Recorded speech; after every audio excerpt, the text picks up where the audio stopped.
বর্ষার সবজি বাদ দিয়ে আজকে আমি এখানে শীতের সবজি রান্না করব। বাঙালি খানায় সবাইকে স্বাগত জানাই। আপনারা তো অনেকভাবে মাছের মাথা দিয়ে বাঁধাকপির তরকারি রান্না করে খেয়েছেন। একবার আমার মতন করে সহজ পদ্ধতিতে আপনিও শিখে নিতে পারবেন ছোট ছোট টিপস সহ। তবে আমি আজকে এখানে অনুষ্ঠান বাড়ির মতন কিভাবে মাছের মাথা দিয়ে বাঁধাকপি রান্না করলাম, চলুন সেটা একবার দেখে নেওয়া যাক ভিডিওর মাধ্যমে। আশা করছি আজকের ভিডিওটি ভালো লাগবে। সকল বন্ধুদের কাছে অনুরোধ করছি সম্পূর্ণ ভিডিওটি দেখার। এতটাই সুস্বাদু হয়েছিল খেতে, আপনি একবার রান্না করলে বারবার রান্না করবেন।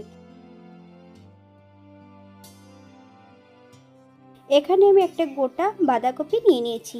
সরু সরু করে বাঁধাকপিটাকে কেটে নিতে হবে। তবে আপনারা আপনাদের পছন্দ মতন বাঁধাকপিটা কেটে নিতে পারেন।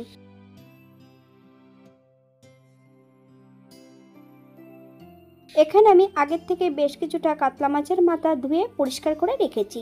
হাফ চামচ লবণ আর হাফ চামচ হলুদ গুঁড়ো মাছের গায়ে বেশ ভালো করে লাগিয়ে নিতে হবে।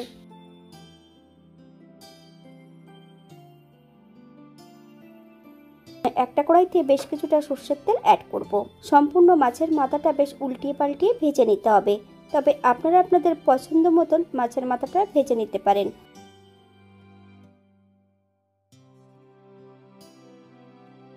দিক থেকে আমি বাঁধাকপিটা সেদ্ধ করে নিয়েছি। তবে এই পর্যায়ে বাঁধাকপি থেকে বেশ ভালো করে জল ঝরিয়ে নিতে হবে।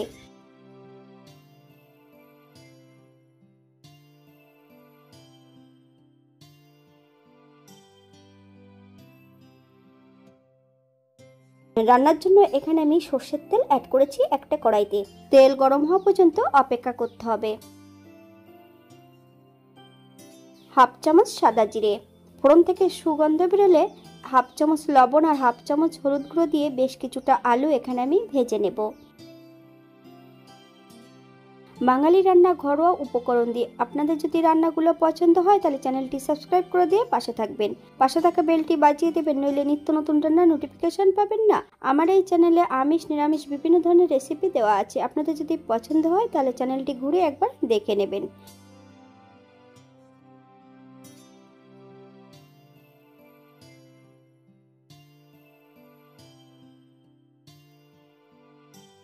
আলু ভাজার শেষ পর্যায়ে এই পর্যায়ে অ্যাড করব মিডিয়াম সাইজের একটা টমেটো আর 4-5টা কাঁচা লঙ্কা ফালি দিয়ে নিয়েছি। সম্পূর্ণ টমেটো এবং কাঁচা লঙ্কা অ্যাড করে দেব।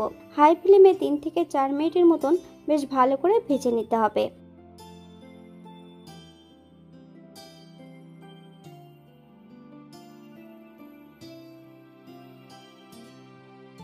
কিছুটা বাটা মশলা এই পর্যায়ে অ্যাড করব। জিরে ধনে আদা একই সঙ্গে বেটে নেওয়া আছে, এখানে আমি 2 চামচ অ্যাড করব।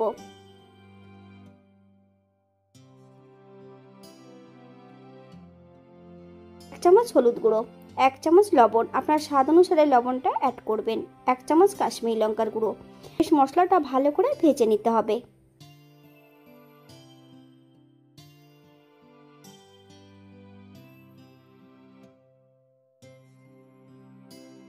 এখানে আমি সামান্য একটু জল অ্যাড করব মশলা কষানোর জন্য।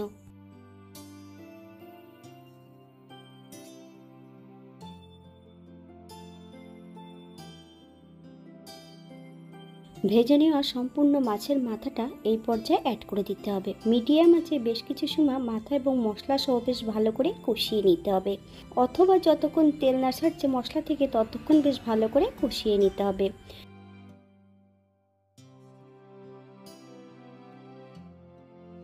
এই পর্যায়ে অ্যাড করব সম্পূর্ণ সেদ্ধ করা বাঁধাকপি। হাই ফ্লেমে 3 থেকে 4 মিনিটের মতন প্রথমে রান্না করে নিতে হবে।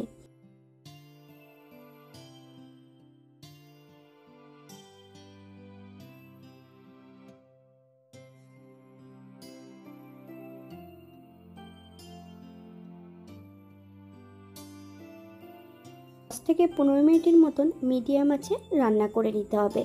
আপনারা একবার স্ক্রিনের দিকে ফলো করবেন।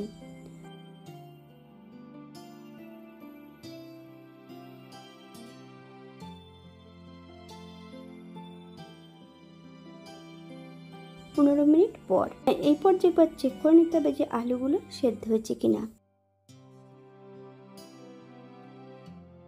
1 চামচ চিনি অ্যাড করব স্বাদের জন্য। আপনারা যদি পছন্দ করেন তাহলে পরিমাণে বাড়িয়ে দিতে পারেন। চিনি অ্যাড করার পর হাই ফ্লেমে 2 থেকে 3 মিনিটের মতন কিন্তু রান্না করে নিতে হবে। নইলে চিনির নিজস্ব গন্ধটা থেকে যাবে।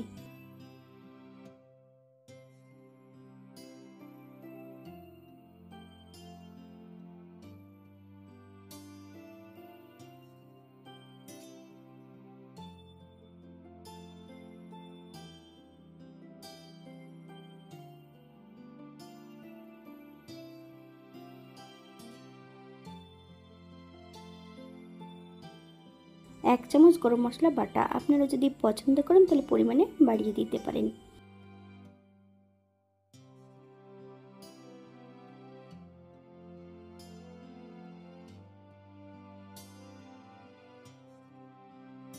এক চামচ ঘি।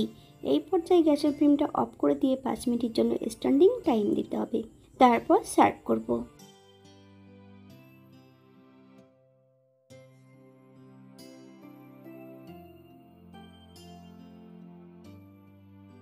এটা দেখতে যেমন ভারী সুন্দর হয়েছে, এটা গরম ভাতে, লুচি, পরোটা সব কিছুর সঙ্গে অসম্ভব ভালো লাগবে।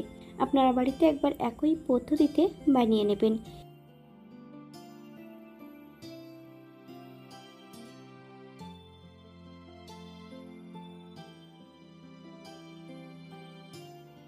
শীতের বাঁধাকপি এই বর্ষাতে এমনভাবে যদি রান্না করা হয়, খেতে কিন্তু অসাধারণ হবে। আপনারা যদি পেঁয়াজ, রসুন বা অন্য মশলা পছন্দ করেন তাহলে এখানে অ্যাড করতে পারেন। আমি এখানে বাঁধাকপিটা রান্না করেছি কাতলা মাছের মাথা দিয়ে। আপনারা ইলিশ মাছের মাথা দিয়েও ঠিক একই পদ্ধতিতে রান্না করতে পারেন। আজকের ভিডিওটি এই পর্যন্ত। সবাই সুস্থ থাকবেন, ভালো থাকবেন। অন্যদিন নতুন রেসিপি নিয়ে আপনাদের সামনে আবার আমি হাজির হব।